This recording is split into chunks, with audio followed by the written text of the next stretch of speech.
So if you're a bit naive and you believe that being nice to people is going to get people to be nice to you in return, and you're always going out of your way to please people because you love seeking people's approval, then this video might not be for you, so you might want to skip this. I simply just don't teach people how to go straight into a shark's mouth. I don't sugarcoat reality like that. Whether we want to play or not, we are all in this social power game just by simply existing. If you become aware that this game exists and you learn how to play it, you will win every single time. So in order for you to learn how to play the game, you have to know who you are 100%. You'd be surprised how many people are out there right now walking around not even knowing who they are. So you might want to start off by doing some groundwork. I recommend that you do a list and write down your likes and your dislikes, your weaknesses and your strengths, your triggers, your boundaries, even your goals. If you don't have boundaries, you're gonna need those. So come up with some boundaries. Okay, so this is just an example of how the list should look. Of course, it's going to be different for everyone because we're not all the same person. So tailor it to who you are. Screenshot it if you need to. Make sure that when you're doing this, you're being completely sincere with yourself, so no being delulu. The reason why it's so important for you to really know who you are is so that when someone picks you as their target, you're not going to take it personal because you know who you are and you'll know that it's not aligning with you. Also, you need to know that you're the only person that can break your boundaries, okay? Nobody can break your boundaries because this has nothing to do with them.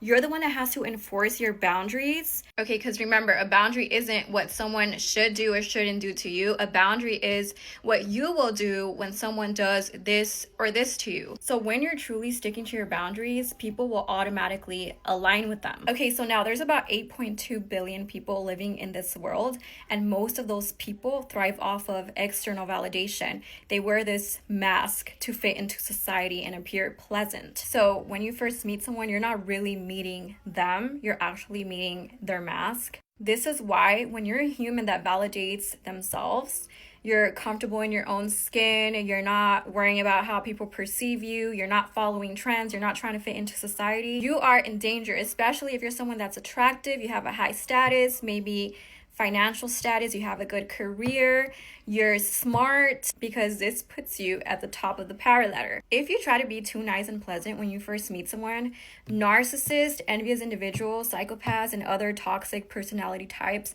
will see this as an opportunity to target and manipulate you. And I know I always talk about how you should be careful of the information you share, who you share it with, all the time. But when you first meet someone, that's when you have to be extra cautious because you don't want to give them the weapons to use against you. This is when you have to be on high alert and be observant so that you can pick up on when someone is trying to overpower you or cancel you out. So when you're observant, you'll be able to spot the gossipers, the narcissists, the envious individuals, etc. And this will make it easier for you to navigate through it. So make sure that you're taking notes on their weaknesses, vulnerabilities, their strengths. You have to just know that you can't fully trust anyone, okay? Anybody can switch up on you at any time. Little side note, I'm not teaching you this so that you can learn how to bully people. I'm teaching you this so that you can learn how to play the game and protect yourself. So it's your job to figure out where on the power ladder you're at and where on the power ladder they're at. If you're at the bottom of the power ladder, people will see you as less of a threat. But there will still be some people that will want to use you as their punch bag for them to appear more higher on the power ladder. And if you're at the top of the power ladder, ooh baby, you better learn how to protect yourself because people are constantly going to be trying to bring you down that ladder. But the good thing here is that you get to choose your battles. You get to choose who you give your energy to. You can choose to not give them your energy if that's what you want. That's actually one of the best things that you can do is just simply ignore them. Don't give them your energy and just keep doing you. Or if you're assertive, you're a dauntless woman or a dauntless man and you're not scared, you don't fear them, confront them. Because remember, if you actually do the work and take notes, you're observant and you know what their weaknesses are, you can use that against them so that they understand that you're not someone to be played with. You're not someone to be disrespected like that. You're not using the information to bully them. You're using it to protect yourself, right? Because they're the ones that see you as a target. They're the ones messing with you, right? You can strike back.